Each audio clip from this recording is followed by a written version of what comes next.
नमस्कार दोस्तों, स्वागत है आपका अपने YouTube channel the daily spark. दोस्तों, आज का वीडियो भी बहुत ही इम्पोर्टेंट होने वाला है बिकॉज आज के इस वीडियो सेशन में मैं बात करने वाला हूं कुछ टेक्निकल एस्पेक्ट के बारे में। जैसा कि मैंने अपने लास्ट वीडियो में बताया था एक नई प्रोजेक्ट के बारे में जिसका नाम है इन्फिनिटी दाओ। उस प्रोजेक्ट के हमने बहुत सारे बेनिफिट्स भी देखे थे। उसके क्यों वो प्रोजेक्ट जो है मार्केट में जो करंट ऑन गोइंग प्रोजेक्ट है उनसे डिफरेंट क्यों है। काफी सारी चीजों के बारे में हमने उस वीडियो में बात की थी। जिन लोगों ने वो वीडियो नहीं देखा है तो मैं उसका लिंक शेयर कर दूंगा, आप वहां से देख सकते हैं। एक्चुअली ये प्रोजेक्ट में अर्निंग पोटेंशियल काफी ह्यूज है एंड 100% ट्रांसपेरेंसी है। अब 100% ट्रांसपेरेंसी कैसे है, जब तक उस चीजों का क्लैरिटी नहीं मिलेगा आप लोग भी बिलीव नहीं कर पाओगे, राइट। दैट्स वाई हमने इस वीडियो में इन्फिनिटी दाओ के कुछ टेक्निकल एस्पेक्ट के ऊपर डीपली बात किया है, जिससे आपको इस प्रोजेक्ट के बारे में डीपली क्लैरिटी मिलेगा। सो दोस्तों, वीडियो को लास्ट तक देखना सो दैट कि आपको हर एक चीज प्रॉपर वे में समझ में आए। वीडियो से को आगे बढ़ाने से पहले मैं चाहूंगा कि अगर आपने चैनल को सब्सक्राइब एंड लाइक नहीं किया है तो लाइक एंड सब्सक्राइब कर ले, सो दैट कि जब भी कोई वीडियो आए तो वो आप तक टाइमली पहुंच पाए। सो दोस्तों, चलिए इन्फिनिटी दाओ के इस टेक्निकल सेशन को आगे बढ़ाते हैं। यूएम का काम क्या है कि ये इसके टोकन की सप्लाई का कंट्रोलर है। जैसे कि आप मैं यहाँ पे थोड़े थोड़े वर्ड्स जो है मार्क करता जाऊंगा, जिससे आपको इजीली समझ में भी आ जाएगा। तो ये इसके टोकन की सप्लाई का कंट्रोलर है, जो यूजर के स्टेकिंग की एक्टिविटी के अकॉर्डिंगली टोकन की सप्लाई की मिंटिंग कराता है। मतलब इसके टोकन की मिंटिंग कराता है। ये एक मिंटेबल टोकन है और इससे फायदा क्या होता है कि इससे इन्फ्लेशन नहीं होता, मतलब एक्सेस सप्लाई नहीं होती है। तो ये क्यूएम जो है यहाँ पे बेसिकली एक एआई ड्रिवन एमिशन कंट्रोलर है, जो इसके टोकन की सप्लाई को अडॉप्ट करता है और यूजर के स्टेकिंग की एक्टिविटी के अकॉर्डिंगली उसके टोकन की मिंटिंग कराता है। उसका फायदा क्या होता है सिस्टम को कि इसका इन्फ्लेशन सप्लाई का नहीं होता है। सेकंड है यहाँ पे एफएलएस, फ्लेक्स लिक्विडिटी शील्ड हम जिसको बोलते हैं। तो यहाँ पे एक लिक्विडिटी शील्ड का ये काम करता है। उसका काम क्या है, सबसे पहले किसके टोकन के प्राइस को स्टेबलाइज करना, और किसके वजह से ये स्टेबलाइज करता है, इसकी लिक्विडिटी के फ्लो को मैनेज करके। क्योंकि यहाँ पे जो भी लिक्विडिटी आती है उसको मैनेज करके इसके टोकन के प्राइस में स्टेबलाइज करता है।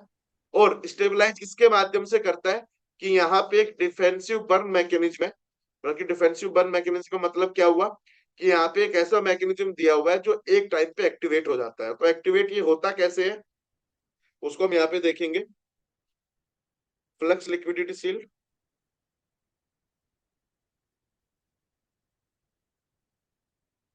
तो बेसिकली इसका काम क्या है कि इसके टोकन के प्राइस को स्टेबलाइज करता है,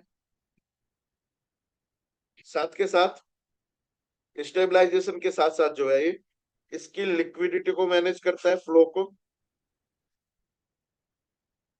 तीसरा एक काम करता क्या है कि एक डिफेंसिव बर्न मैकेनिज्म एक्टिव करता है। डिफेंसिव बर्न मैकेनिज्म का मतलब क्या हो गया कि यहाँ पे ये एक प्राइस को जो है ऑटोमेटिकली कैलकुलेट कर लेता है, एक वॉल प्राइस ये क्रिएट करता है। और जब वो वॉल कोई ब्रीच करता है, मतलब कि उस वॉल को, मतलब उस दीवार को अगर कोई लांघता है, तो ऑटोमेटिकली जो है यहाँ पे ये जो मैकेनिज्म है ये यहाँ पे एक्टिव हो जाता है। और ये करता क्या है मैकेनिज्म कि यहाँ पे टोकन की सेलिंग स्टार्ट करता है प्राइस को स्टेबल रखने के लिए। और जब ये सेलिंग स्टार्ट करता है तो सेलिंग स्टार्ट करने से ट्रेजरी के पास जाता है यूएसडीटी। तो उससे नेक्स्ट ट्रांजेक्शन के अंदर ही सिस्टम क्या काम करता है कि जितना यूएसडीटी होता है, फॉर एग्जांपल 100 यूएसडीटी का यहाँ पे टोकन सेल हुआ, तो उसके नेक्स्ट ट्रांजेक्शन में 100 यूएसडीटी के साथ जो है इतनी ही वैल्यू का टोकन ये ऐड करके डबल अमाउंट की लिक्विडिटी सिस्टम में इंक्रीज कर देता है। मतलब कि ये एक तरीके का लिक्विडिटी का भी जो है यहाँ पे सपोर्ट करता है, लिक्विडिटी का भी एनालाइजर है। नेक्स्ट जो है यहाँ पे जिसका नाम है वीआरसी, वेलोसिटी रिसाइकिल यहाँ कोड। यहाँ पे एक चीज पूछूं मैं। जी सर, जी सर। जैसे अभी आप बोल रहे हो, जैसे यहाँ पे एफएलएस क्या करता है कि टोकन को, जैसे अगर एक वॉल के ऊपर प्राइस जाता है तो टोकन को सेल करता है, या नीचे जाता है तो टोकन को, तो सेल करेगा तो ऑलरेडी फिर टोकन का प्राइस नीचे जाएगा ना। बराबर, तो उसको फिर इसलिए कैसे तो सेल मेंटेन करता है होगा? सर। है। इसीलिए तो सेल करता है, इसीलिए तो सेल अगर करता है। वो अपने एक रेंज में लेके आता है। एक ऑप्शन ओके प्राइस तो होता है, एक अपर लोअर प्राइस होता है, एक वोल प्राइस होता है। तीन प्राइस के हम्म। ऊपर ये काम करता है। ओके। ठीक है, तो अब इसमें होता क्या है मैं थोड़ा यहाँ पे एक्सप्लेन भी कर देता हूँ। सबसे पहला होता है यहाँ पे कुशन प्राइस। सेकंड होता है यहाँ पे वॉल प्राइस, हम्म थर्ड होता है यहाँ पे अपर वॉल प्राइस, हम्म फोर्थ होता है यहाँ पे लोअर कुशन प्राइस। ये चार प्राइस ये यहाँ पे कैलकुलेट करता है। अब कुशन प्राइस क्या होता है कि एक एवरेज प्राइस जिसके ऊपर इसको टोकन को स्टेबल रखना है, उससे हम्म नीचे नहीं जाने देना है। होल प्राइस कि इसका ये अपर हाईएस्ट प्राइस होगा कि इससे ऊपर ये नहीं जाएगा। हम्म अपर वो प्राइस कि अगर इस वाले प्राइस से ऊपर रेंज में अगर टोकन चला जाता है, टोकन का प्राइस चला जाता है, तो यहाँ पे मैकेनिज्म जो है वो एक्टिव हो जाएगा टोकन के प्राइस को स्टेबल रखने के लिए। किस प्राइस पे? कुशन प्राइस पे। हम्म लोअर कुशन प्राइस का मतलब होता है कि अगर लोअर प्राइस में टोकन का प्राइस अगर मान लो एक्स वाई जेड वैल्यू तक आया, तो यहाँ पे हम्म ऑटोमेटिकली बाई बैक करना है एफएलएस। ओके, ये अभी ये जो टोकन बेचता है ये मतलब कहाँ से, ये जो हमारे डेड वैलेट में टोकन जो मिंट करके आ रखा है वहीं से लेता है ट्रेजरी, या ट्रेजरी बेसिकली क्या ट्रेजरी से है? लेता है? हाँ बेसिकली क्या है, मैं आपको यहाँ पे एक चीज दिखाऊंगा। ये जो है एफएलएस जो है वो डायरेक्टली इंटीग्रेटेड है। क्यूएम, एचजीएल और एफएलएस ये तीनों जो है इंटीग्रेटेड है कहाँ पे? कॉन्ट्रैक्ट के अंदर। हम्म आप यहाँ पे देखेंगे तो एचजीएल, क्यूएम और यहाँ पे एक और कंस्ट्रक्शन का फंक्शन है, उसके अंदर ये यहाँ पे इंक्लूडेड है। अब ये काम करते क्या है कि ये जो एड्रेस है ये बेसिकली एग्जीक्यूट कराते हैं। मतलब कि ओके। ये क्या है, ये एक सिग्नल प्रोवाइड करते हैं ट्रेजरी को कि ये चीज होने वाली है, तो ये चीज आपको करनी है। हम्म तो वहां पे क्या, ट्रेजरी उस चीज को एग्जीक्यूट करता है, ना कि ये एड्रेस। ये एड्रेस सिर्फ उस चीज ओके। के है तो फिक्स पे करेंगे, ये उसका एग्जीक्यूशन मैसेज वहां फॉरवर्ड, मतलब एक तरीके का मैसेज सेंडर है, कंस्ट्रक्टर है। हम्म। ठीक है, तो ये काम क्या करते हैं कि ये वहां पे डायरेक्टली जो है ट्रेजरी को एग्जीक्यूट करा देते हैं, और ट्रेजरी क्या करता है, टोकन को सेलिंग करता है एक रेंज पे। और सेल करके जो भी उसके पास यूएसडीटी बनता है, उसकी नेक्स्ट ट्रांजेक्शन के अंदर ही ट्रेजरी से यूएसडीटी हो जाता है जीरो, और ये हो जाता है लिक्विडिटी पूल में ऐड। लिक्विडिटी पूल में डेड वैलेट में ऐड होगा या पिंक लॉक में ऐड होता है? That dead earning. वैलेट में। यस, ये चीज हम आपको दिखा भी सकते हैं। ये चीज दिखाने के लिए मैं आपको यहाँ पे कुछ ट्रांजेक्शन शो करता हूँ। यहाँ से हम कुछ ऐड की ट्रांजेक्शन उठा लेते हैं। तो 4 घंटे पहले, 23 घंटे पहले, एक दिन पहले, 4 दिन पहले की हमें एक ट्रांजेक्शन निकालनी पड़ेगी यहाँ पे। ओके, मैं जैसे कि यहाँ पे ट्रांजेक्शन ले लेता हूँ। एड एंड सेल, ये यहाँ पे दो ऑप्शन सेलेक्ट नहीं होते। हाँ, तो हम 4 दिन पहले का कुछ ट्रांजेक्शन यहाँ पे जो है उठाएंगे अभी। ये मैं डेट के हिसाब से इसको फिल्टर कर सकता हूँ। 17 तारीख है, तो 4 दिन पहले कितना? 13 तारीख 13 तारीख, 13 या 14 तारीख को। हाँ,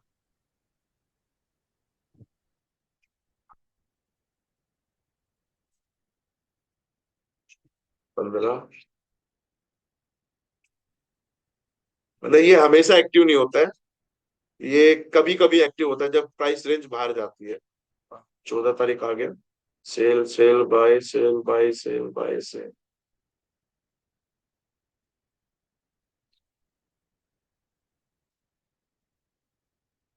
बाय सेल।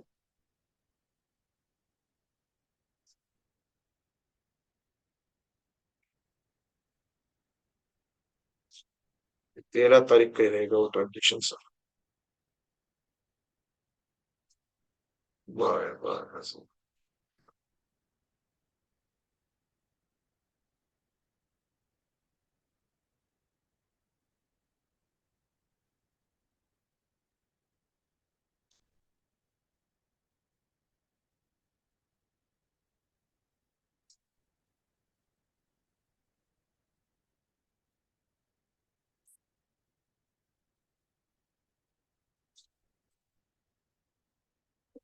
12 पे जा रहे हैं।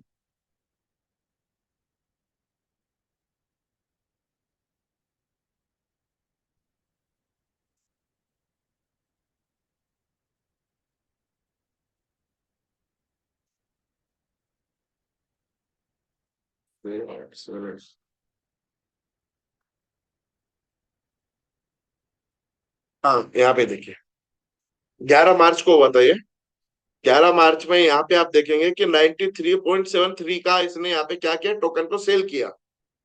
आप यहाँ पे देखेंगे ये कहाँ पे स्टार्ट हुआ है, पहले हम उस चीज को देखते हैं, फिर कहाँ पे आगे स्टॉप हुआ है वो भी हम यहाँ पे देखेंगे। सेल एड के यहाँ पे हम ट्रांजेक्शन, लास्ट ट्रांजेक्शन देखें कहाँ से ये एग्जीक्यूट हुआ था।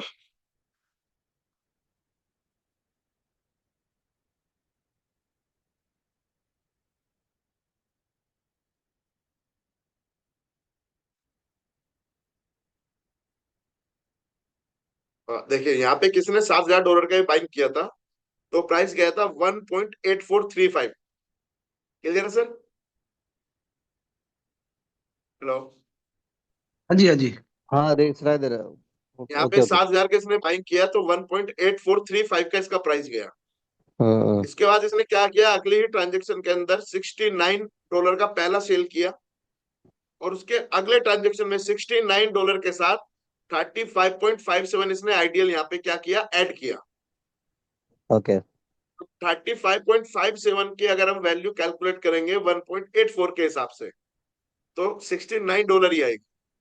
हाँ ठीक है, तो मतलब कि यहाँ पे $69 का टोकन और $69 का यूएसडीटी, तो कितना हो गया, लगभग $138 का लिक्विडिटी इसने यहाँ पे ऐड किया। तो आप जितने भी ट्रांजेक्शन देखेंगे, हर एक ट्रांजेक्शन के अंदर आपको ये मिलेगा। जैसे 29.24 का इसने सेल किया, तो 29.24 के साथ अगली ट्रांजेक्शन में 15 टोकन यहाँ पे इसने ऐड कर दिया। जैसे यहाँ पे 54 का है, तो इस तरीके से करते करते टोकन के प्राइस को अपनी रेंज में लेके आ रहा है, और लिक्विडिटी को कम नहीं होने दे रहा है, लिक्विडिटी को बढ़ा रहा है। मजे की बात ये है। तो ये मैं समझ सेल और गया। Buy okay. दोनों तरफ करता है क्या? सेल बाय, सेल में भी बढ़ाता नहीं सेल। नहीं नहीं नहीं, हाँ। सेल एंड ऐड, बाय नहीं करता है। बाय कहां से करेगा, इसके पास यूएसडीटी नहीं है। ये बाय जब करेगा जब इसके लोअर क्वेश्चन प्राइस पे चला जाएगा। तब वो कहाँ से यूएसडीटी लेगा? उसका अपना मैकेनिज्म है सर। ओके। ठीक है। क्लियर है सर? ओके क्लियर है। ओके। चलिए आगे चलिए।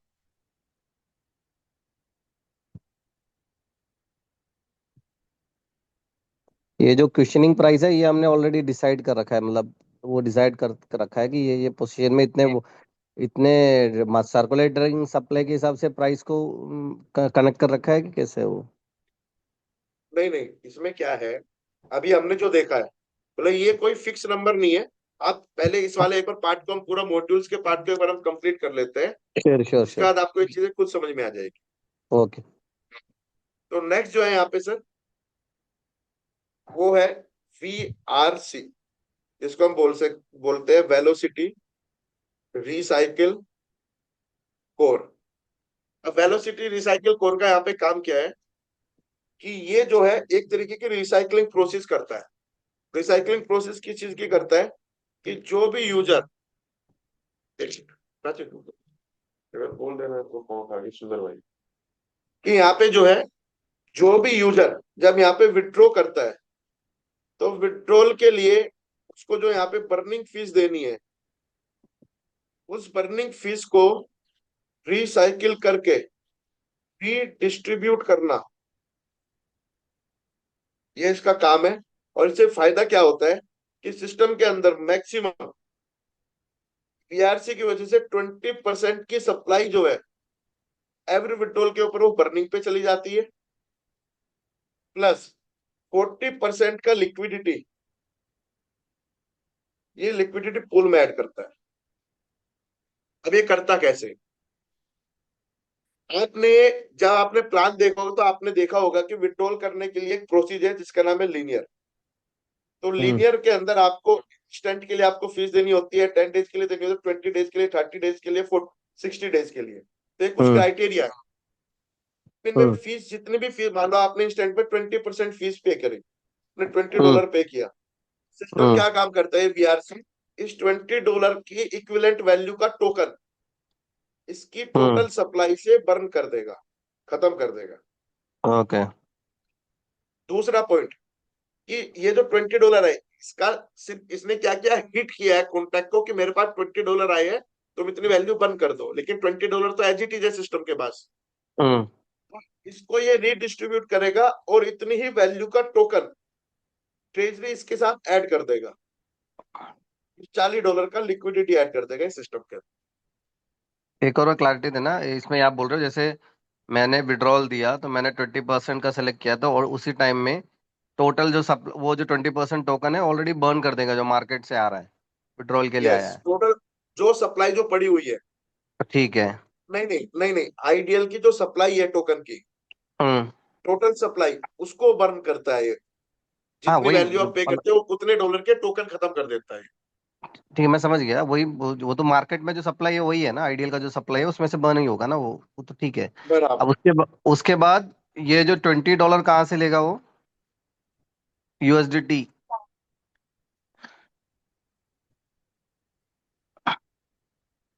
हेलो, सुनाई दे रहा है? $10,000 आपको, हाँ सुनाई दे रहा है, सुनाई दे रहा है, बताओ। मैं आपको उसके ये बाद बोल रहा हूँ कि हाँ $20 तो आपने पे किया है ना सर, हाँ तो आपने पे किया है ना $20। हाँ सिस्टम थोड़ा पे कर रहा है, सिस्टम से करेक्ट। $20 के टोकन जा रहे हैं लिक्विडिटी पूल के हाँ, अंदर। आपकी आवाज कट रही है। नहीं, $20 चला गया, हमने जो मान लीजिए फीस पे किया, $20 चला गया, तो जो हाँ, $20 और बोल रहे हैं लिक्विडिटी पूल में टोकन ऐड किया, तो लिक्विडिटी पूल में टोकन कैसे ऐड होगा? ट्रेजरी से। लेकिन सर जैसे मैंने लिक्विडिटी आपको एक पूल। चीज, एक मिनट, मैंने जैसे जी। कि यहाँ पे एक चीज आपको क्या बताई थी कि वीआरसी करता क्या है, रिसाइकिल हम्म करता है पहला प्रोसेस, हम्म दूसरा रीडिस्ट्रीब्यूट करता है। हम्म तो ये जो रीडिस्ट्रीब्यूट जो करता है, आपने जो $20 जो यहाँ पे बर्निंग फीस में पे किया, इसको हम्म रीडिस्ट्रीब्यूट करके भेजता है ट्रेजरी को। ओके। तो ट्रेजरी के जैसे ही ये अमाउंट हिट होता है, ट्रेजरी इतनी वैल्यू का टोकन इसके साथ ऐड करके, ये एल्गोरिथम है, ऐड करके लिक्विडिटी पूल में ऐड कर देता है। वही मैं पूछिए, ये जो टोकन है ट्रेशरी जो उतना ऐड करता है वो नया कोई टोकन मिंट करके ऐड करता है या कहाँ से ऐड करता है वो? नहीं नहीं, ट्रेजरी के पास ऑलरेडी सप्लाई है ना सर, जो टोकन मिंट होके आ रहे हो ट्रेजरी के पास आ रहे हैं ना।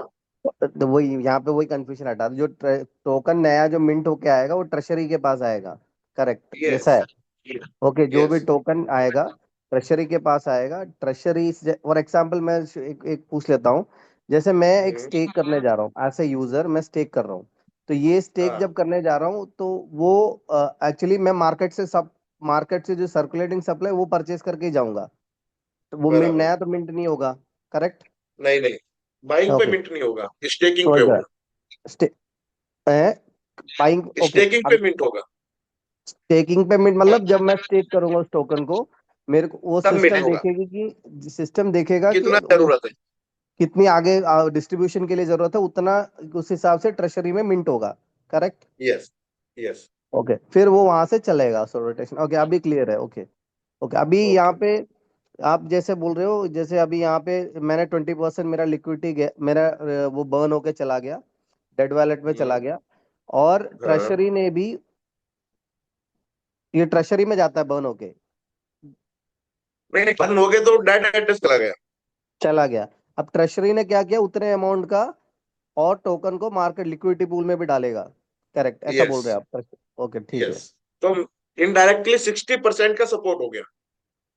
ठीक है, ओके। 20% तो वैल्यू कम हो गई, हम्म वैल्यू डिक्रीज हो गई सप्लाई की। हम्म 40% लिक्विडिटी इंक्रीज हो गई। Sir okay. लेकिन जब एक चीज मेरा सवाल है, जैसे मान लीजिए जो बर्न हुआ वो कहाँ से हुआ, ट्रेजरी वाले अकाउंट से बर्न हुआ है, कहाँ पे बर्न हुआ? सर वो टोटल सप्लाई कहाँ पे है, ट्रेजरी के पास है, जिसके पास है ब्लॉकचेन के ऊपर तो सप्लाई जो दिख रहा है, वो हाँ, किसके पास है मैक्सिमम सप्लाई, ट्रेजरी के पास। ट्रेजरी के पास। हाँ, तो 88 ट्रेजरी को से बन रही। 59%। हाँ जी। यस। तो ये सर, ओके, अब लेकिन डॉलर तो हमारे पास 20 ही थे, तो ट्रेजरी ने टोकन ऐड किया, तो टोकन ये जो हमारा पूल है लिक्विड टोकन वाले पूल में 20 टोकन डालेगा या 10 टोकन डालेगा हाँ, और डॉलर 20 डाल देगा, राइट? ऐसा ही ना? Yes, yes, yes, yes. उन दोनों को पेयर में डालेगा वो। मतलब टोकन भी ऐड करेगा और डॉलर भी ऐड करेगा, राइट? हाँ, जैसे अभी हमने यहाँ पे जो ये ऐड वाली जो ट्रांजेक्शन देखी थी ना, जी जैसे हम यहाँ पे एक ऐड की ट्रांजेक्शन देख लेते हैं कोई भी, तो आप देखेंगे यहाँ पे टोकन भी डाला है और यहाँ पे यूएसडीटी भी डाला है। ओके तो इस तरीके से डालेगा। ओके ओके ठीक है ठीक है। ठीक है। इस तरीके से लिक्विडिटी ऐड हुआ तो रेट ज्यादा मैनिपुलेट नहीं होगा, रेट उसी पे रहेगा, स्टेबिलिटी। रेट उस कैंडल के ऊपर और ज्यादा स्टेबलाइज हो जाएगा हाँ ठीक है। उस उस टाइम पे जो भी कैंडल हो। क्लियर है सर? क्लियर है क्लियर है। नेक्स्ट चलते हैं। नेक्स्ट है सर यहाँ पे HGL, जिसको बोलते हैं हम हाइपर गार्ड लॉक। अब इसका काम क्या है हाइपर गार्ड लॉक का, कि ये जो है एक तरीके की लॉकिंग करता है यहाँ पे, और लॉकिंग करके उस लॉक की ये यहाँ पे सुरक्षा भी करता है, गार्ड भी करता है उसको। अब कैसे करता है और इसका काम क्या है कि यूजर जो है, जो भी स्टेकिंग करेगा, उस स्टेकिंग के अगेंस्ट में कितने टोकन की डिस्ट्रीब्यूशन की जरूरत होगी, उस डिस्ट्रीब्यूशन के हिसाब से ये यहाँ पे उसका रेशियो डिफाइन करता है। फॉर एग्जाम्पल, किसी ने एक 100 टोकन स्टेक किया, इसका हम लाइव एग्जांपल देख लेते हैं ब्लॉकचेन के ऊपर ही। हमने यहाँ पे इसका कॉन्ट्रैक्ट ओपन करना है पॉलीगन चेन पे जाके, और इसकी ट्रांजेक्शन में आ जाना है यहाँ पे ट्रांसफर पे। हमें यहाँ पे स्टेकिंग का ट्रांजेक्शन देखना है। जैसे 19 मिनट पहले कोई ट्रांजेक्शन हुआ है एक टोकन का, उसके अगेंस्ट में सप्लाई कितनी आई है ट्रेजरी के बाद 0। कहने का मतलब क्या हुआ कि यहाँ पे सिस्टम को जरूरत नहीं थी, इसलिए एचएल ने यहाँ पे रेशियो क्या कर दिया 1:0 का। क्लियर है सर? क्लियर है क्लियर है। तो ये रेशियो को लॉक करता है, और रेशियो को लॉक करके किसको बताता है, क्यूएम को, कि तुम्हें जो है इस रेशियो में जो मैंने जो लॉक किया है, इस रेशियो में तुम्हें टोकन की जो है मिंटिंग है वो यहाँ पे करवानी है। तो ये वन इज तो टू वो जीरो भी हो सकता है, 1:1 भी, 1:2 भी, 1:10 भी, जितना रिक्वायरमेंट होगा उसके हिसाब से। अब इसको तो रिक्वायरमेंट उस बताता हिसाब कौन से है? उस हिसाब हाँ, से क्यूईएम ट्रेजरी से बोल के वो मिंट करवाएगा, ऐसा है। ये ट्रेजरी से नहीं, डेड एड्रेस से, नल एड्रेस से। और अगर नेट हम यहाँ पे नल एड्रेस। ट्रांजेक्शन देखेंगे तो यहाँ पे आप देखो, देखिए दो तरीके से सप्लाई मिंट होती है, एक होती है प्रीमिंटेड सप्लाई, एक होती है मिंटेबल सप्लाई। अब हाँ। मिंटेबल सप्लाई किसी पर्टिकुलर एड्रेस से हो रही है या पर्टिकुलर किसी मिंटेबल एड्रेस से हो रही है, तो ये दो चीजें भी हम्म हमें वेरीफाई करनी होती है। तो पहले हम इस नल एड्रेस को देख लेते हैं, इसके पास कोई प्रीमिंटेड सप्लाई तो नहीं है। तो जब हम यहाँ हम्म पे बैलेंस देखेंगे तो आपको दिखेगा कि इसके बाद 0 बैलेंस यहाँ पे शो कर रहा है।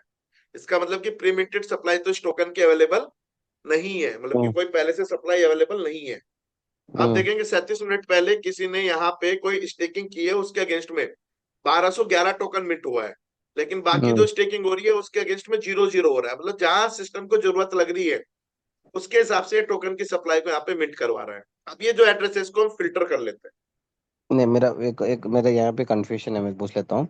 आप जैसे नल हैं। वैलेट हम बोल डेड वैलेट बोल रहे हैं जिसको, वही है ना, डेड वैलेट ही है ना वो? बराबर। ओके। अभी जैसे मेरा अभी डेड वॉलेट में टोकन कहाँ से आया? जैसे मैंने मैंने अभी 20% का फीस दिया, तो वहां से वो टोकन उठ के डेड वॉलेट में आया, तो वहां से मिंट कैसे हो रहा? वो मेरा वो कंफ्यूजन है मेरे को, तो वही एक बार क्लैरिटी दो। मैं बताता हूँ देखिए क्या हम्म है। इसके लिए ना हम एक छोटा सा कॉन्सेप्ट क्लियर करते हैं अपना, कि जो बिटकॉइन जो है उसकी एक सप्लाई है हम्म फिक्स, हम्म और वो टोकन मार्केट में कैसे आता है, माइनिंग के थ्रू। हम्म। माइनिंग का मतलब क्या है कि वो ठीक है, ट्रांजेक्शन को वेरी ट्रांजेक्शन को वैलिडेट करके आता है, ओके। वेरीफाई करना, वैलिडेट हम्म करना। हम्म तो जो वैलिडेटर होता है वो जितना ट्रांजेक्शन वैलिडेट करता है उतना हम्म, ही बिटकॉइन की माइनिंग होती है। ओके। बराबर है सर? अब हाँ ये ठीक है। पर्टिकुलर ये होता है कॉइन के अंदर। हम्म टोकन के अंदर होता क्या है कि टोकन के अंदर यहाँ पे होता है मिंटिंग प्रोसेस। हम्म मिंटिंग को आप एक तरीके से ये बोल सकते हो कि on behalf of any barter system. हम्म ठीक है। अब ये जो है ये दो टाइप से होती है। एक होता है आपका जो ब्लॉकचेन जो है आपको एक एड्रेस देती है क्रिएट करके, कॉन्ट्रैक्ट होता है बेसिकली वो, जो टोकन की मिंटिंग कराता है। और यहाँ पे जो हम्म वैलिडेटर जो होता है वो कौन होता है? Directly blockchain. हम्म क्यों? क्योंकि हमने यहाँ पे एक तरीके से दुकान को किराए पे लिया हुआ है, हमने एक तरीके से ब्लॉकचेन को रेंट पे लिया हुआ है। हम्म ठीक है सर। तो ये यहाँ पे ओके इसकी प्रिंटिंग की फैसिलिटी प्रोवाइड करता है। और जैसे हम यहाँ पे देख रहे थे अभी, ये जो एड्रेस है इस पे डायरेक्टली मेंशन है ब्लॉकचेन की तरफ से, this address is commonly used by project to burn token reducing total supply और mint token increasing hmm total supply.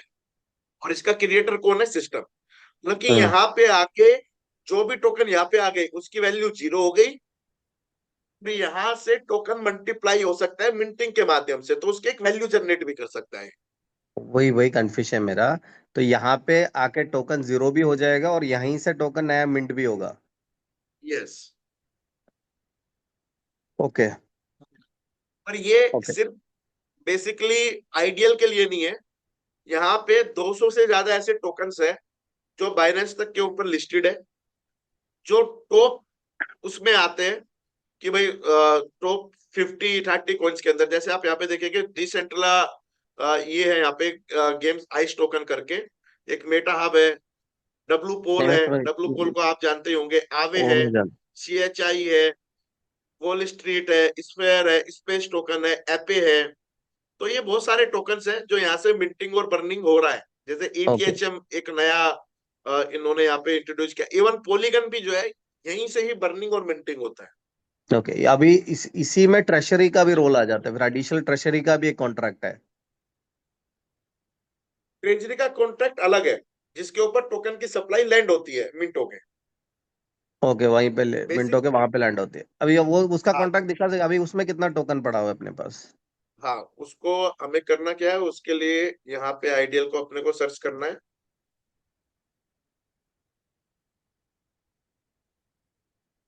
और हमें इसके यहाँ पे होल्डर्स के ऊपर आना है। एक मिनट। देखिए अभी 49 सेकेंड अगो भी किसी ने 100 टोकन स्टेक किया है, इसके अगेंस्ट में भी 0 आया है। हम्म अब हम होल्डर्स पे आते हैं। होल्डर्स पे जो सबसे पहला जो एड्रेस है जिसके बाद सबसे ज्यादा सप्लाई होगा वो यहाँ पे ट्रेजरी होगा।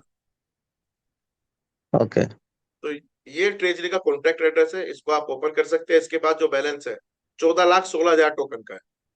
हम्म ओके ठीक है सर। ओके क्लियर क्लियर हाँ ठीक है। तो आप यहाँ पे देखेंगे 1 मिनट पहले किसी ने टोकन को स्टेक किया था, जो मैंने आपको 100 टोकन दिखाए थे, उसके हम्म अगेंस्ट में कितना 0 सप्लाई आया है। हम्म तो यहाँ पे भी इसका रिकॉर्ड है, ऐसा नहीं है कि रिकॉर्ड नहीं है, इसका भी प्रॉपर रिकॉर्ड है यहाँ। हम्म ठीक है सर। ओके सर एक बार होल्डर पे नेक्स्ट। जाइएगा, एक बार होल्डर पे जाइएगा, होल्डर पे। इस पे ना सर 5 और वो हैं, मतलब 5 और टोकन जिनका हैवी होल्डिंग है, जैसे 19% है, ये कौन है? 15, 2, मैं 1 ये। बता देता हूँ। ये जो एड्रेस है ये हमने देख लिया ट्रेजरी का है। ठीक है। ये वाला जो कॉन्ट्रैक्ट एड्रेस है ये इसका स्टेकिंग कॉन्ट्रैक्ट है, जिसके अंदर आप टोकन स्टेक कर रहे हो। ओके। ये जो एड्रेस है ये एड्रेस है आपका यूनिस्वैप का, जो जिसके ऊपर आप ट्रेड कर रहे हो। देखो जैसे अगर हम कॉन्ट्रैक्ट को भी ओपन करेंगे तो इसकी ट्रांजेक्शन में हमें दिख जाएगा swap swap swap swap swap, ये सारी चीजें आप यहाँ पे देख सकते हैं।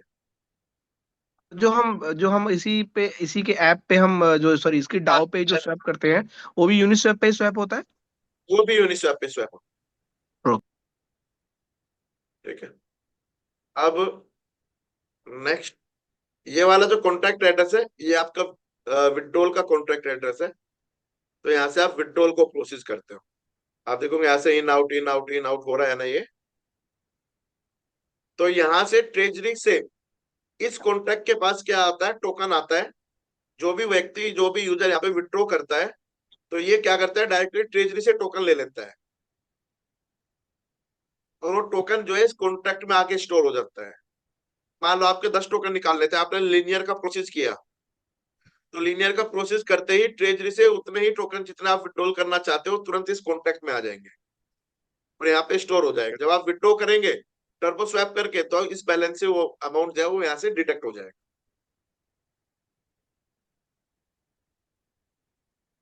क्लियर है सर? ओके जी ओके। हेलो हेलो, हाँ जी हाँ जी, क्लियर है क्लियर है सर? क्लियर क्लियर है क्लियर।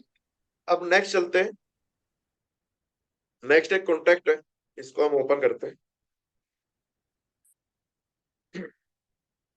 तो आप इस कॉन्ट्रैक्ट में देखेंगे कि इस कॉन्ट्रैक्ट के अंदर जो ट्रांजेक्शन जो हो रही है वो सब आउट की है और एक कॉन्ट्रैक्ट से दूसरे कॉन्ट्रैक्ट पे जा रही है, ना कि किसी पर्टिकुलर एड्रेस पे।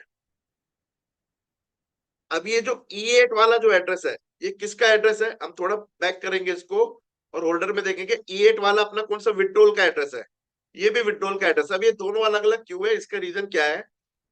जैसे कि हमने भी इसका क्वेश्चन पूछा था कि यहाँ से भी विड्रॉल हो रहा है वहां से भी विड्रॉल हो रहा है, तो जितना भी ROI जो बनता है जब आप क्लेम करते हो, जैसे कि अगर हम इस ट्रांजेक्शन को ओपन करेंगे, थोड़ा यहाँ पे मैं इसको थोड़ा और बड़ा कर लेता हूँ, तो आप देखेंगे कि यहाँ से जीआईडीएल टोकन कितना आया इसके अंदर इस एड्रेस के पास जिसने विड्रॉल प्रोसेस किया 10.076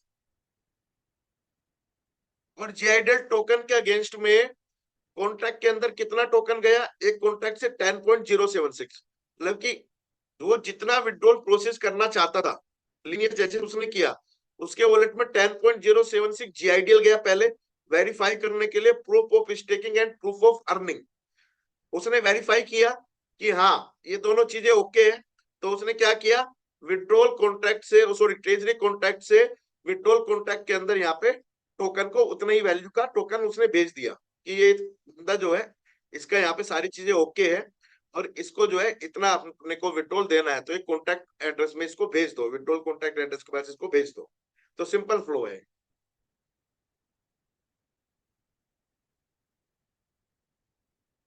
क्लियर हुआ सर?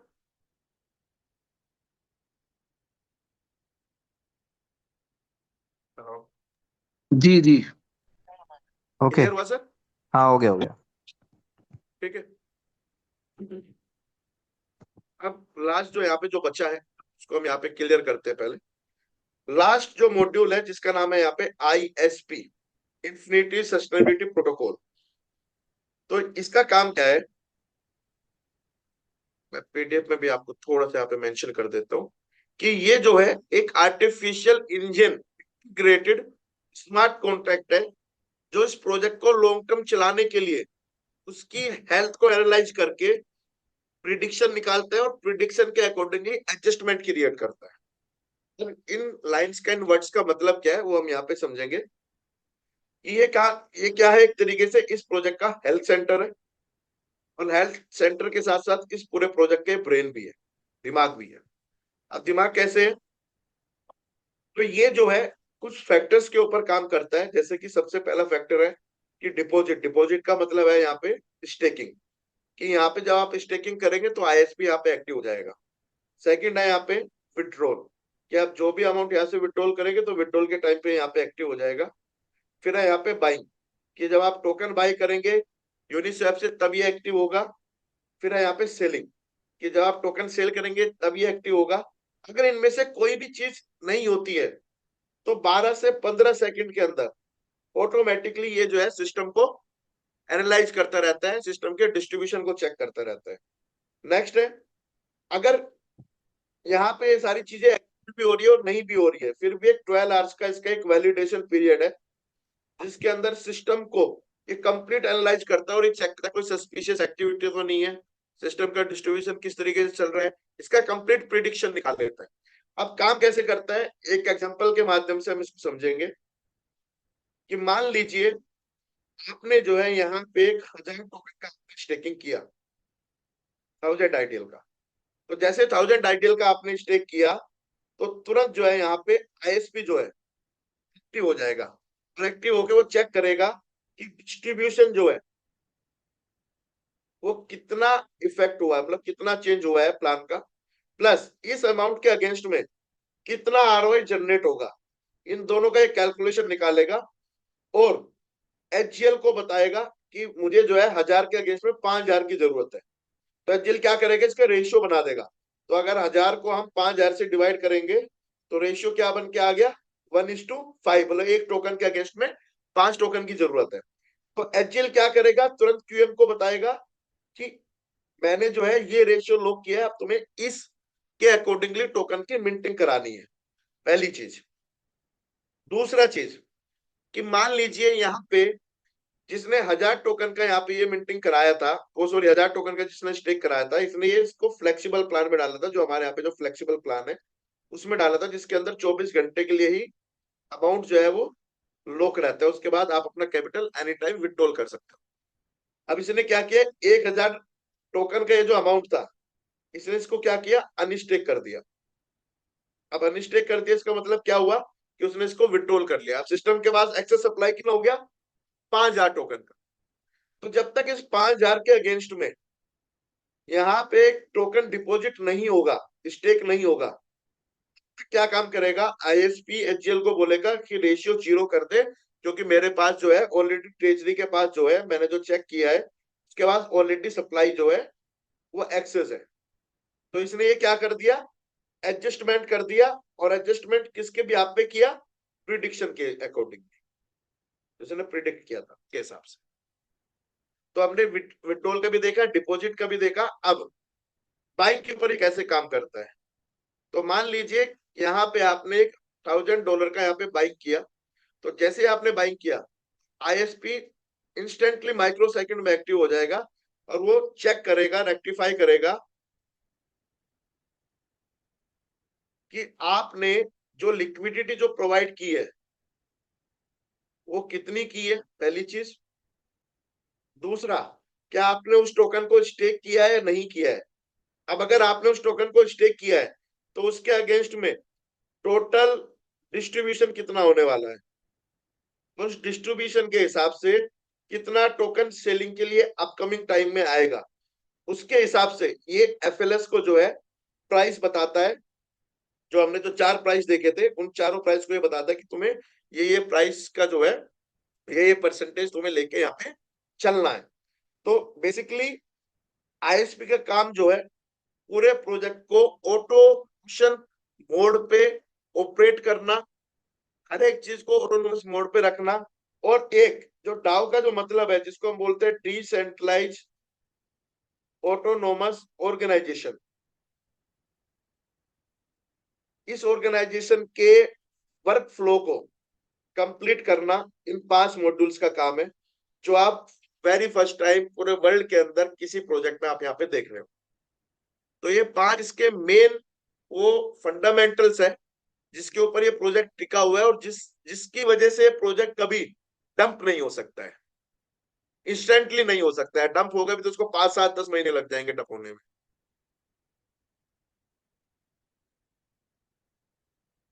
अब सर इसके अलावा कोई आपका सवाल है तो आप पूछ सकते हैं।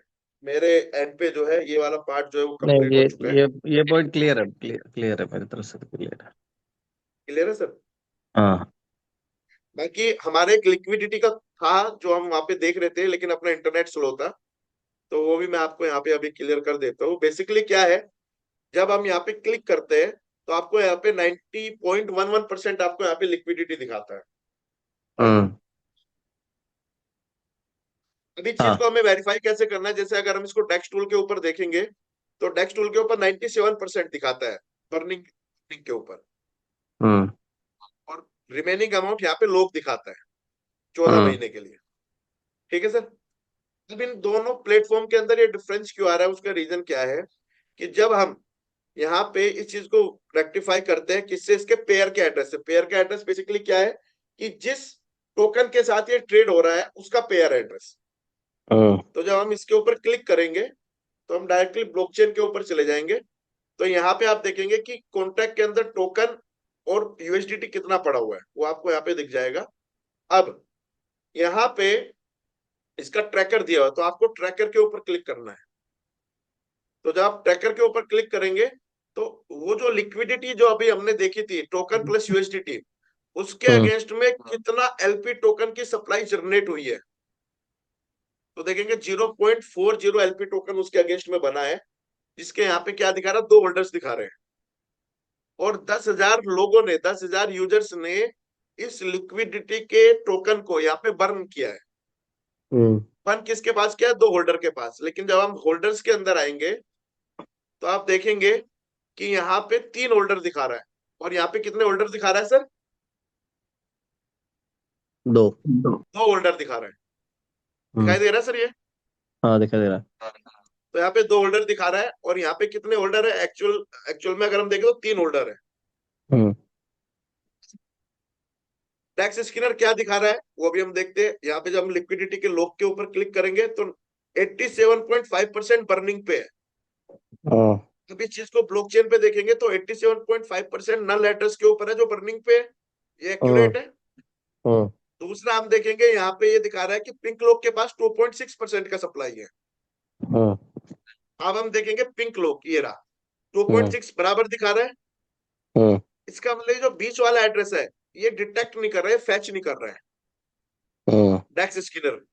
टैक्स स्कैनर किसकी वजह से नहीं कर रहा है? पॉलीगन की वजह से। पॉलीगन के अंदर ये बग है कि यहाँ पे होल्डर्स का जो काउंट है वो 2 ही दिखा रहा है। ये जो एक चीज और पूछना था मुझे, इसमें जो पिंक पिंक लॉक है, ये पिंक सेल लॉक क्या है होता है? पिंक सेल लॉक, उसके लिए हम क्या करेंगे, देखिए यहाँ पे ये जो लिक्विडिटी जो लॉक दिखा रहा है ना 14 महीने के लिए डेक्स टूल पे, इसके ऊपर हम क्लिक कर देंगे। तो जैसे हम क्लिक करेंगे हम डायरेक्टली आगे किसके, पिंक सेल डॉट फाइनेंस की वेबसाइट पे।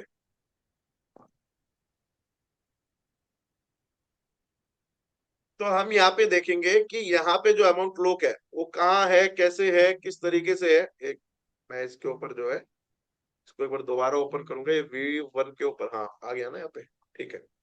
तो आप देखिए करंट अमाउंट लॉक कितना लॉक है, यहाँ पे इसका पूरा ग्राफ आएगा। आप ये ग्राफ देख सकते हैं।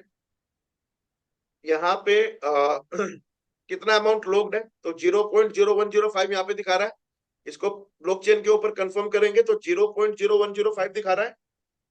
इसका मतलब कि एग्जैक्ट पिंक लॉक के पास ये लॉक है।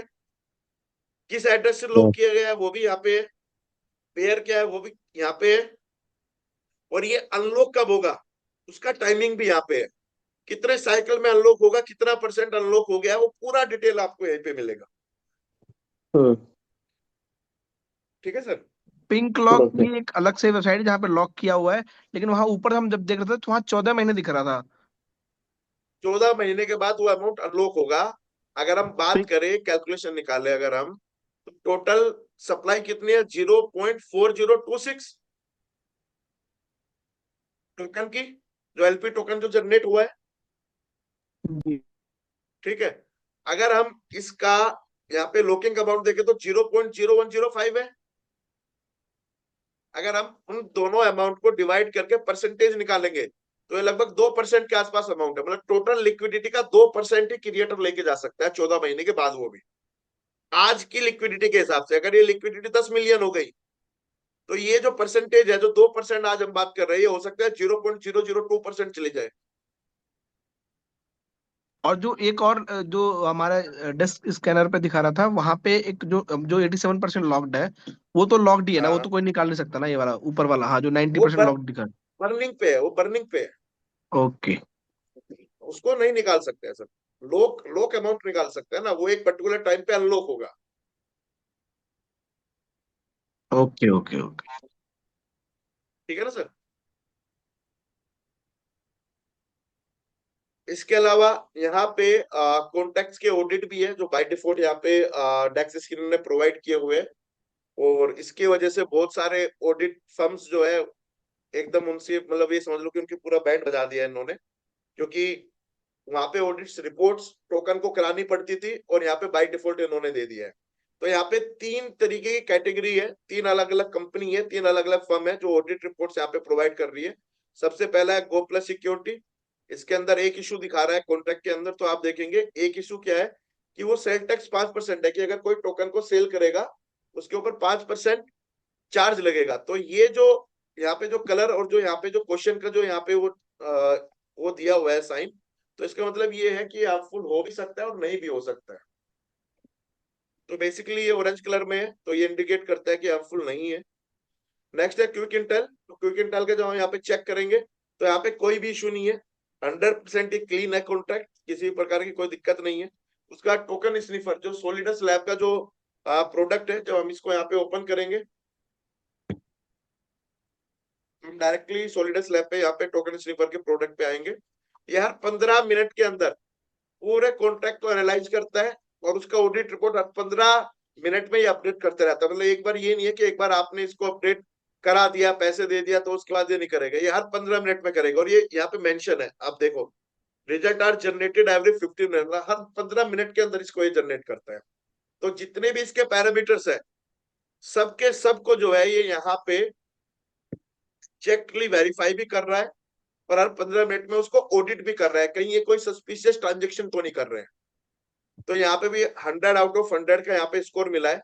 और यहीं पे अगर हम बात करें एलजीएनएस जैसे प्लेटफॉर्म की, जिसने मार्केट को एग्जैक्टली डाउ का मतलब समझाया है, तो आप यहाँ पे देखेंगे कि इसका ना तो यहाँ पे लिक्विडिटी लॉक है, और जब हम यहाँ पे इसके ऑडिट्स की बात करते थे कि आज की डेट में अगर हम एलजीएनएस की बात करें, नो डाउट बहुत बड़ा प्रोजेक्ट है और बहुत बड़ी लिक्विडिटी लेके बैठा है, लगभग 5,000 करोड़ रुपए पब्लिक के सामने पड़े हुए हैं, लेकिन ओनर के कंट्रोल में है। उसकी नीयत अच्छी है, वो नहीं निकाले, लेकिन जिस दिन एक क्लिक करेगा पूरा का पूरा लिक्विडिटी एक सेकंड में निकाल लेगा।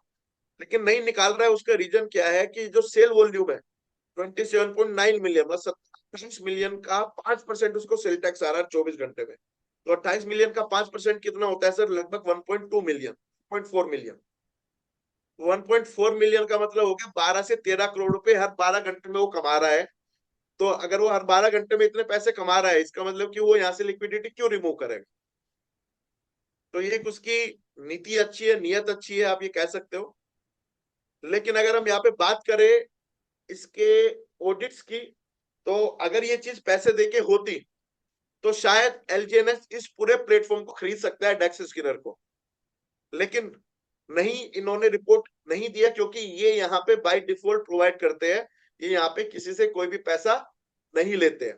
तो जब हम गो प्लस सिक्योरिटी पे क्लिक करेंगे तो आप देखेंगे ये यहाँ पे टैक्स को भी मॉडिफाई कर सकते हैं।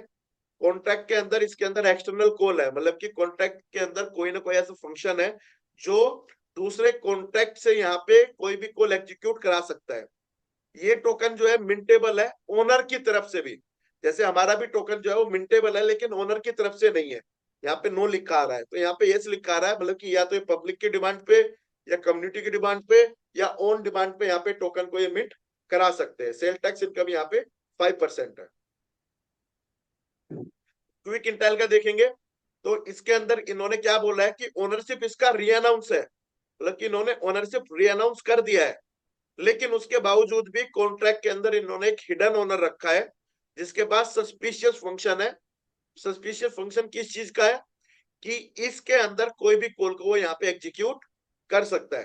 टोकन स्निफर का देखे तो यहाँ पे ओनली 70 का इसको स्कोर दिया है आउट ऑफ 100 पे से।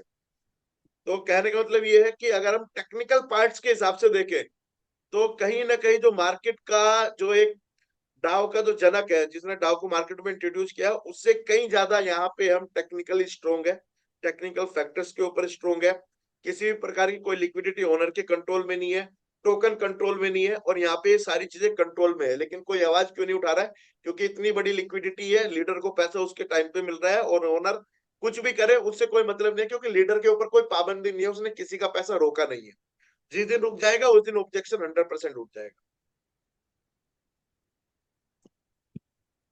तो सर ये ओके। मैंने आपको एक कंपैरिजन भी दे दिया है। पीपीटी में आते हैं वो दो, इनकम में थोड़ा कंफ्यूजन है, उसको खत्म करते हैं, बाकी तो मेरे हिसाब से तो क्लियर है। और किसी को है तो? उस पे कंफ्यूजन है, बताइए आप। अह, पहला इनकम तो ठीक है, डायरेक्ट रेफरल हो गया। अब ये इसका एक और पूछना था, जैसे हम कंपाउंडिंग करते हैं, जैसे मैंने $1,000 का डाला और मेरा हाँ मैंने 24 आवर्स का लिया हुआ है, और उसके बाद हाँ जैसे मैंने 24 आवर्स का था, मेरा मेरा कैपिटल तो अनलॉक हो गया। बराबर। ओके, लेकिन मेरे को अगर कंपाउंडिंग सब होता रहेगा तो वो ऑटोमेटिकली हो जाएगा और मैं कभी भी विड्रॉ कर सकता ऑटो हूँ? ऑटोमेटिक हो जाएगा, कभी भी विड्रॉ कर सकते। मतलब कंपाउंडिंग को आगे वो टाइम फ्रेम में नहीं लेके जाएगा, कंपाउंडिंग आता रहता है, वो कभी भी विड्रॉ कैपिटल के साथ कंपाउंडिंग विड्रॉ आता कर रहता सकते है, हैं? यस यस उसमें यस। उसमें कोई स्टेकिंग नहीं आएगा, डेट उसका मैं आपको इफेक्टिव नहीं आएगा? लाइव एग्जांपल दिखाता हूँ। देखिए, जैसे मैं अपने यहाँ पे स्टेकिंग पे आया, मैं माई स्टेकिंग पे गया,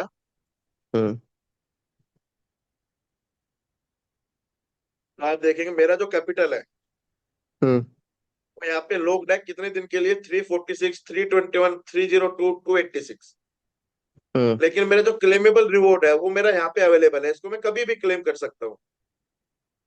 ओके अगर आपका यहाँ पे आप इसको 24 आवर्स के लिए करेंगे, जैसे मैंने यहाँ पे 24 आवर्स के लिए एक यहाँ पे स्टेकिंग किया हुआ है, तो ये मेरा अनलॉक दिखा रहा है, इसको मैंने विड्रॉ भी कर लिया है। ओके। मेरा क्वेश्चन वही था कि बहुत सारे कंपाउंडिंग होते हैं ना, वो ऑटोमेटिकली वापस कॉन्ट्रैक्ट में ऐड हो जाता है, ऐसा नहीं होगा। जो वंस नहीं आपका नहीं, ऐसा कैपिटल ही लॉक रहेगा, बाकी कंपाउंडिंग सब जो भी आ रहा है वो आपको मिल जाएगा। बिल्कुल बिल्कुल उसमें कोई जो कंपाउंड हो रहा है उसमें लॉकिंग नहीं रहेगा, कोई फ्री रहेगा, वो लॉक फ्री रहेगा। क्लियर? बराबर। ओके, ठीक है। ओके, नेक्स्ट में जाते हैं। नेक्स्ट, अब मुझे बताइए अभी आपको ये कहाँ कौन ये सी नीचे नीचे आओ। ये जो पहला इनकम जो है वो डायरेक्ट हो गया, उसके बाद आएगा अपना असेंशियल रैंक रिवार्ड आ एसेसिनेशन गया। Tier reward, assassination. Tier reward आ गया, उसके बाद जो रैंक रिवार्ड दिखा रहा है वो क्या है? पांच rank percentage reward basically basically जब आप यहाँ पे कोई भी रैंक अचीव करते हैं, हाँ। तो रैंक अचीव करने का क्राइटेरिया क्या है कि आपको यहाँ पे रैंक अचीव करने के बाद ही आपको इनकम आती है। तो उसके लिए आपको मिनिमम $100 का अपना खुद का सेल्फ जो है आपको स्टेकिंग हम्म करना पड़ेगा। $5,000 का आपका पूरा टीम का बिजनेस होना चाहिए। हम्म 50% एक सिंगल टीम से और 50% बाकी सब टीम को मिला के। समझ गया। ठीक है, दो आपके टोटल वैलिड रेफरल होने चाहिए, मिनिमम $100। हम्म तो इसमें आपको मिलता क्या है? 5%। 5% क्या मिलता है? आपकी पूरी टीम के अंदर अनलिमिटेड डेप्थ से अनलिमिटेड लेवल से जितना भी आरओआई बनेगा हर 12 घंटे में, उसका 5% आपको मिलेगा। नहीं ठीक है, वो क्लियर हो गया। अभी इसके ये जो वैलिड रेफरल्स है वो $100 का रेफरल ही वैलिड बनाया मिनिमम। जाएगा। Yes yes clear? Yes. Okay, वो भी सही है। ओके, अब ये इसके बाद जो नेक्स्ट नेक्स्ट स्लाइड है उसमें ये इसी का पार्ट है, मतलब रैंक 5% टीम हाँ, मील रिवॉर्ड क्या यहाँ है? पे एग्जाम्पल बताया हुआ है। ये क्योंकि ये कंफ्यूजन है ना, रैंक बेस्ड रिवॉर्ड लिखा हुआ है पीपीटी, तो इसको अलग लोग, मैं भी इसको अलग ही इनकम सोच रहा था। ठीक है। नहीं नहीं, यहाँ पे इसको मेंशन किया हुआ है कि एसेसिनेशन के अंदर जो है, एक मिनट, ये थोड़ा लोड हो रहा है मेरा पेज।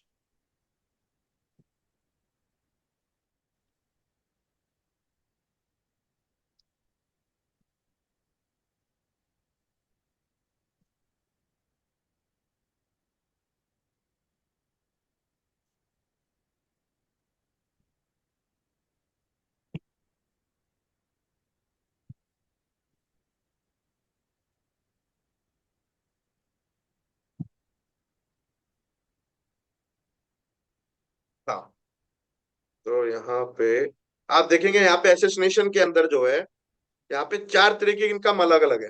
तो चारों को एक्सप्लेनेशन के साथ बताया हुआ है। अब एसेसिनेशन का हमारा यहाँ पे ग्राफ, हम यहाँ पे चार्ट तो देख पा रहे हैं, लेकिन इस चीज को बेटर अंडरस्टैंडिंग के लिए यहाँ पे इसको एक्सप्लेन कर दिया गया है कि भैया पहला जो रैंक इनकम है वो आपको किस तरीके से मिलता है, दूसरा अनलिमिटेड लेवल से आपको इनकम कैसे आता है, तीसरा कि आपको डिफरेंशियल रैंक रिवॉर्ड इसके अंदर कैसे मिलता है कि यहाँ आप। यहाँ पे कंफ्यूजन है, यहाँ पे पूछ लेता हूँ। अभी ये डिफरेंशियल रैंक रिवॉर्ड क्या है, जहाँ पे मेरे सेम रैंक का कोई मेरे नीचे आता है तो? सेम रैंक का भी आ सकता है और आपसे लोअर रैंक का भी आ सकता है। ओके ओके, ठीक है, ओके, ये जैसे वो है। हाँ ये तो वो है, आप ठीक है। सेकंड रैंक पे हो, 10% पे हो आप, हाँ आपके हाँ। डाउन में कोई लेफ्ट में स्पार्क रैंक पे आया ए, तो फाइव हम्म परसेंट पे है, तो 5% उसकी पूरी टीम का उसको मिल जाएगा, और आपके और ए के बीच में जो डिफरेंस है फाइव वो मैं परसेंट वो समझ आपको आ जाएगा।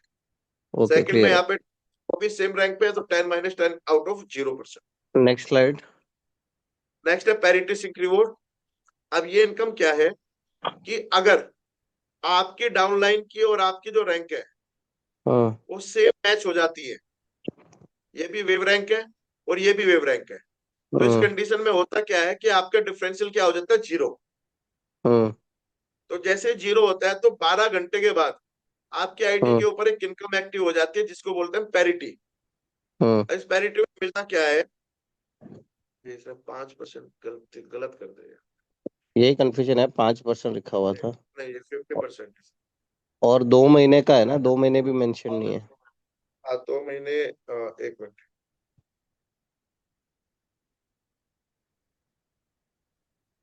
फिफ्टी परसेंट है और ये 2 महीना है, ऐसा है ना? हाँ और ये सेकंड रैंक के बाद होता है कि पहले रैंक पे भी मिलता है ये? ये हर एक रैंक पे मिलता है। देखिए ये क्या है बेसिकली इसके अंदर कि ये आप हो, ये आपका डाउनलाइन है, ये भी सेकंड रैंक पे है और ये भी सेकंड रैंक पे है। इस कंडीशन में डिफरेंशियल जो होगा वो 0% हो जाएगा।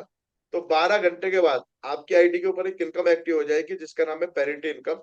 अब पैरिटी में मिलता क्या है कि जो सेकंड वाला जो है, ये आप एसेसिनेशन से जो भी कमाएगा, इसकी इनकम का 50% यहाँ पे ए को मिलेगा। वो 2 महीने के लिए मिलेगा बस? हाँ ये 2 महीने के लिए मिलेगा, और 2 महीने के लिए इसलिए मिलेगा कि आप 2 महीने कमा के अपने आप को अपग्रेड कर लो। मान लो आपने 2 महीने में अपने आप को अपग्रेड कर दिया, उसके बाद फिर हम्म। आपके डाउनलाइन में कोई आगे सिमिलर रैंक पे, फिर से आपको ये तो मिलना स्टार्ट हो जाएगा। मैं समझ गया, समझ गया। ठीक है। ओके। अब अगला अगले स्लाइड पे आ जाओ। उसके बाद जो आएगा मोमेंटम पूल रिवार्ड आएगा। अच्छा एक मिनट सर। ये पीपीटी थोड़ा अपडेट करके दे देना, ये गलत है 5%। हाँ मैं इसको मेंशन कर सर को भेजता हूँ मैं इसको। यहाँ पे है नेक्स्ट मोमेंटम पूल रिवॉर्ड। तो मोमेंटम पूल रिवॉर्ड आपको क्लियर है। ये पूल रिवार्ड क्लियर है, मोमेंटम पूल रिवार्ड क्लियर है। फिर एआईसी। एआईसी में भी थोड़ा कंफ्यूजन है, एआईसी में आओ। ऊपर ऊपर मैं इसको उसका थोड़ा जो आपको लाइव दिखाता हूँ, लाइव दिखाता हूँ। तो जैसे आप यहाँ पे देखेंगे तो एआईसी जो है यहाँ पे मेरा 76.67% है। हम्म अब एआईसी में होता क्या है, ये काम कैसे करता है, जैसे कि आपका सिविल स्कोर होता है, तो सिविल स्कोर के अंदर मल्टीपल फैक्टर्स होते हैं हम्म जिसकी वजह से हमारा सिविल स्कोर जो है इफेक्ट होता है। सेम उसी तरीके से फर्स्ट टाइम क्रिप्टो के अंदर यहाँ पे इन्होंने एआईसी स्कोर यहाँ पे इंट्रोड्यूस किया है। फिर उस एआईसी स्कोर के मल्टीपल बेनिफिट्स हैं।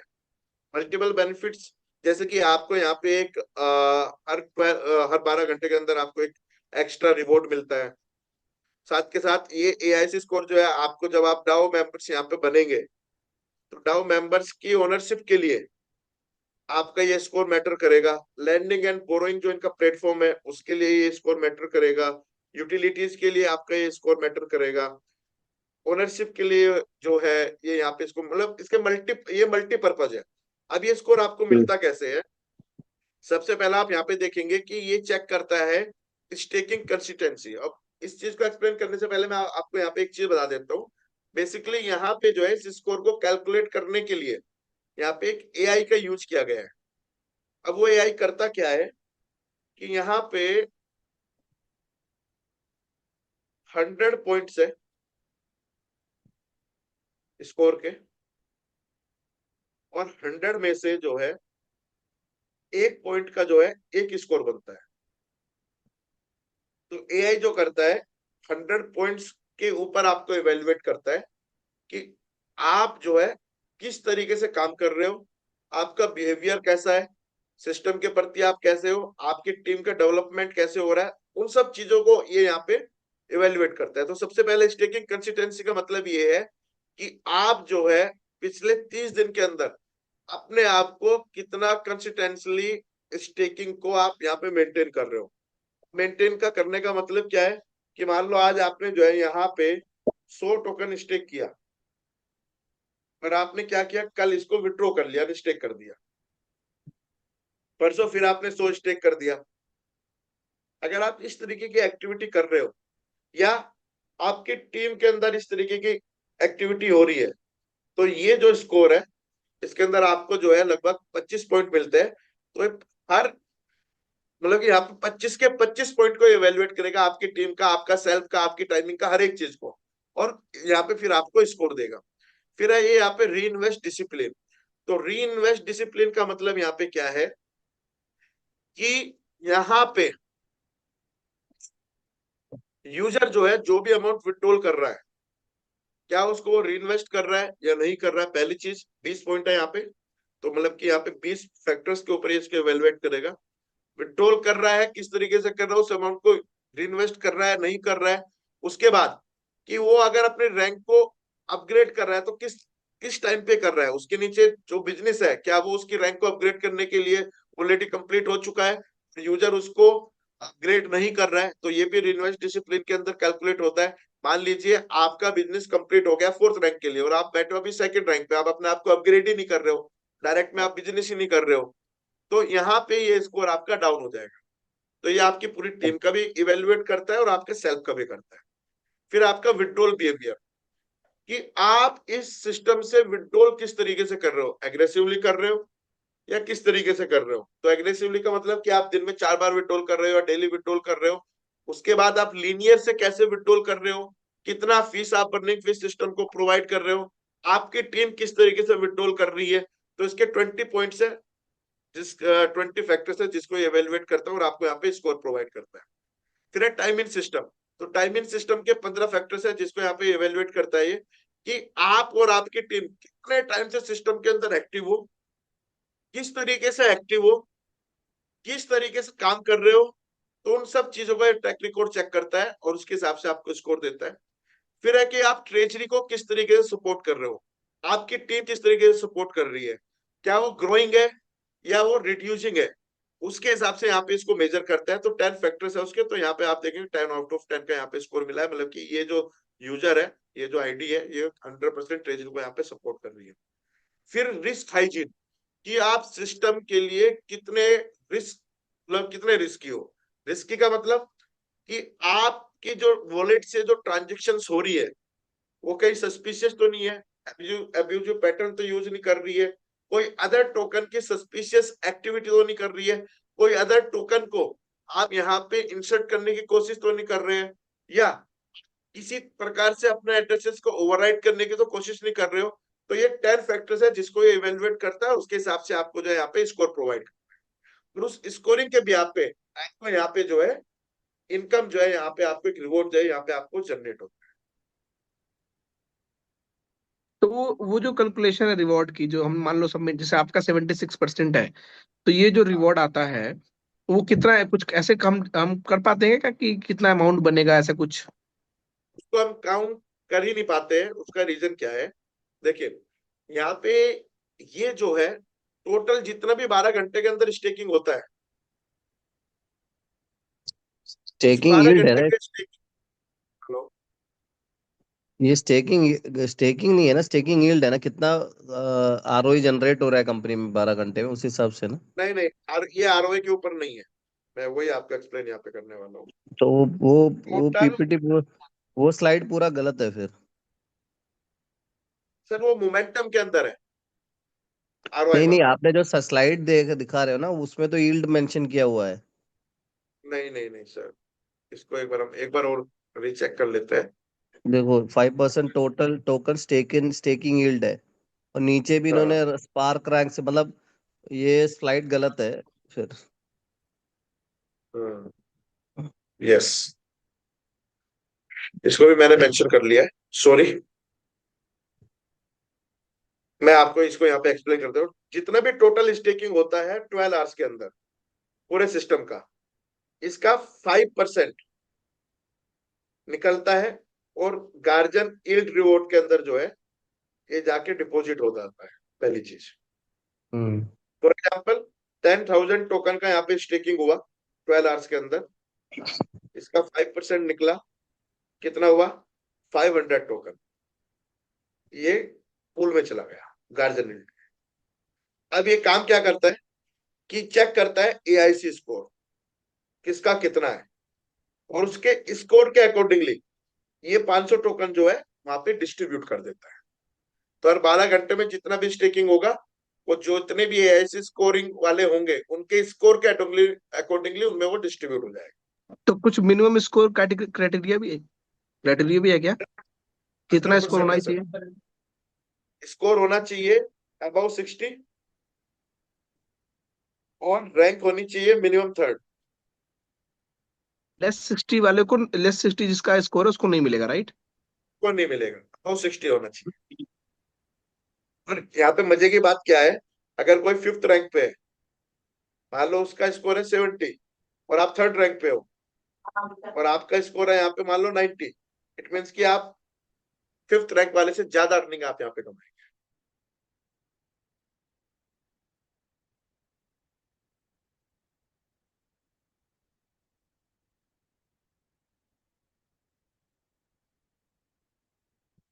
बाकी और कोई सवाल सर? नहीं नहीं, यही था। ये पीपीटी थोड़ा अपडेट्स करके भेज दो आप, ये तो आपको मिल जाएगा, कल आपको मिल जाएगा सर। ठीक है। बाकी तो ये मेरा तो ऑलमोस्ट सब क्लियर हो गया। अच्छा सेशन था, thank you. Thank you so much sir, मुझे बड़ा अच्छा लगा आपसे डिस्कस करके। सो दोस्तों, आई होप आपको सारा टेक्निकल एस्पेक्ट समझ में आया होगा, क्या क्या चीजें हैं, माइन्यूटली चीजों को कैसे चेक किया। तो इस टेक्निकल सेशन को देखने के बाद हम कह सकते हैं कि ये रियल में माइंड ब्लोइंग प्रोजेक्ट है एंड जिस पे काम किया जा सकता है और लॉन्ग टर्म तक ये चलेगा। देखिए, मेरा, जैसा मैंने पहले भी बताया था, मेरा काम है प्रोजेक्ट के बारे में डिटेल्स में आपको गाइड करना। डिसीजन लेना और ना लेना ये आपके हाथों में है। तो जैसा भी आप लोग लगता है, और खुद का रिसर्च करें, खुद का एनालाइज करें और अकॉर्डिंगली आगे प्रोसीड करें। So thank you so much guys. अब मिलते हैं अपने नेक्स्ट वीडियो में नए अपडेट के साथ।